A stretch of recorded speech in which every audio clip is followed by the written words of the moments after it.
Good morning, children. I, Professor, the literature teacher. Today I am going to teach class 5 students lesson number 7. Gulliver arrives in Lilliput. So this is the second part of the story. Last class I have taught you the half of the story. Today I will complete the story in this video. So children, please listen it attentively. Very interesting story. So let's start the story. After straining very hard, I managed to open the string and feel one arm. I also managed to raise my head, which gave me great pain, as many of my hair were torn off. I reached out to catch some of the little man, but they were so quick for me and ran off. Then I felt as if a thousand spirits were beating in my hand and discovered that the little man were shooting arrow attempted to make himself free from the clutch of the Lilliputs. They have tied the strings throughout its body. So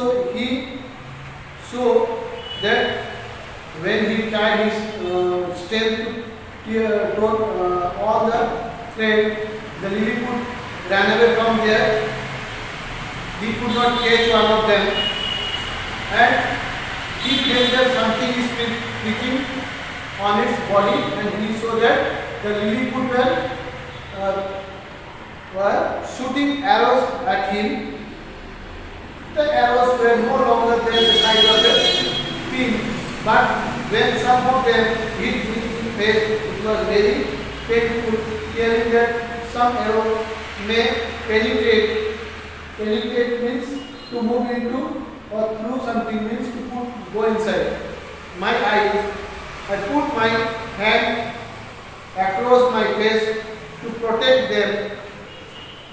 I then decided that my wisest strategy would be to lie quite still till nightfall.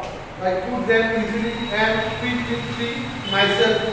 I had no cause to fear these little people if they were no longer than what I had already seen. Now he found that the needles or the arrows are pricking on his body. Till its body it was okay, but it started to pierce on his face. Then he was a little bit scared because any one of the arrow could have go into his eyes, and it will be a very painful if the arrow will go into his eyes. So he thought that he sleep on the ground and wait till the night arrives. When there will be darkness everywhere at night, it will be easy for me to go away from here, because at night the Lilliput cannot see, and I will go away from this place safely. But it was not to be. When the little man saw that I had calmed down, they stopped shooting at me. However, by the increased clamor, I realized that their number had come greater. Hearing sound near my ear, I turned my head and saw that some of the little men were erecting a platform about 18 inch high. When the platform was completed, four of the little men got up onto it. One of them, who appeared to be older and somewhat higher than the other three, for a beautiful clock which was held up off the ground by a tiny little boy standing behind him. The man in the clock said something in a clear, loud voice, and immediately a large group of little clocks came around near my head and cut the remaining string that had held my hair down. I could now see the people on the platform clearly. Now, after some time, Gulliver saw that the Lilliput were making a platform of wood so that they can climb onto the platform and talk to him. The platform was no more than 18 inches high. Four of the Lilliputians climbed on the platform. One of them was putting on a long cloak dressed as if he is the head of their group.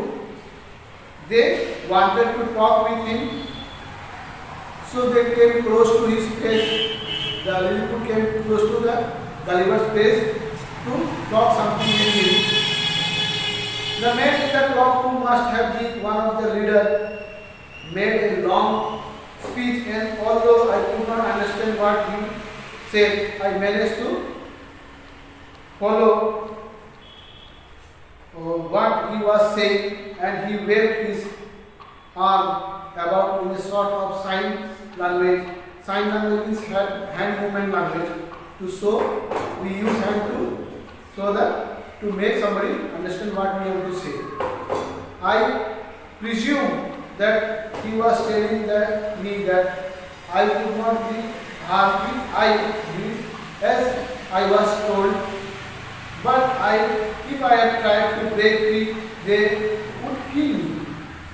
I gestured that I understood what he meant and remained quiet. But then I realized that nothing to eat for a great many hours, and put my hand to my mouth to show I wanted to eat. Now the head of the group, the person with a long cloak, seems to be the leader of the group, gave a big lengthy speech in front of the public in that over that place on the platform. But Gulliver could not understand what they were talking, because their language is totally different from his language. So, but he showed some sign that he don't want to run away from there.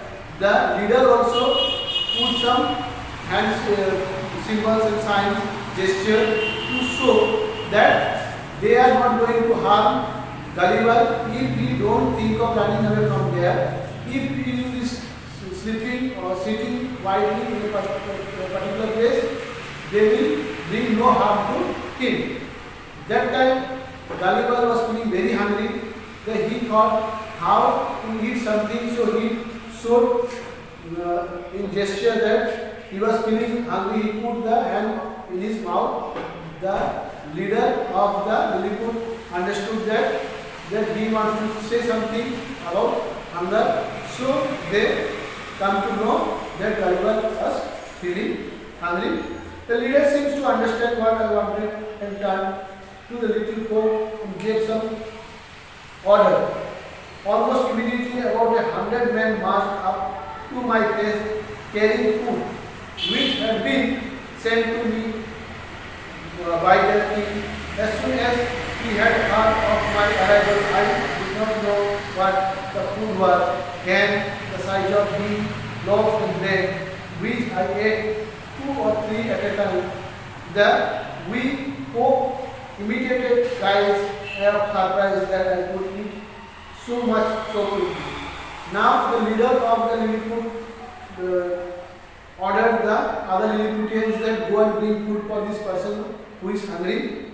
And no sooner they brought so many food for me, because the king ordered to give the food to me as I was hungry. So they brought the food which were inside of a hen. The beans, a log of bread were so small, so for Gulliver that at that time he put 2 to 3 pieces of loaves of bread into his mouth. I think this the Lilliputians were so surprised that how a person can eat 2 to 3 loaves of bread at a time, because they generally eat a single piece of bread. But for Gulliver, the size of the loaves of bread were so small that at a time he could put 2 to 3 in his mouth. I then indicated that I wanted to drink something. Then he indicated that he wanted to drink something. The large number of men carried and poured it in my mouth. Now so many people came with so big pot of milk and started to put the pot of milk into the mouth of the Gulliver. I asked for another pot of milk and they brought it. Then, when I called for the third, means asked when they put the huge pot of milk into the mouth of Gulliver, he drank the whole pot of milk. Then he told, I want second, one more pot of milk, and then they also got the second pot and they put the milk into his mouth because Gulliver was feeling thirsty as well. When Gulliver thought, I want half pot of milk, then they told that there is no more pot of milk. I have drunk all the milk in the country. The whatever milk they have accumulated in their country, he had drunk all of them. In the two huge pot of milk was fully collected from the whole country. After this generous meal, sleep descended upon me.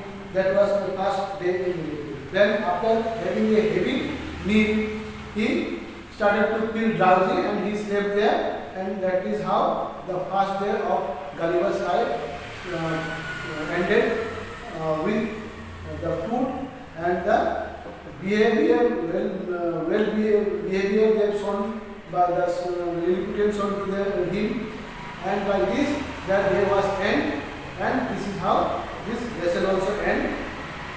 This is a extract from the story, so it is a small part of the whole story, but this story says us that if we don't know the language of other, it doesn't mean that we cannot make any link with them. It is through our behavior, our attitude, our mannerism, we can change the feeling of other who ever thinks of hating us or their feeling of hatred towards us.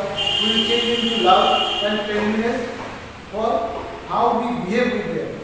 Maybe language doesn't, we don't understand the language, it doesn't matter at all.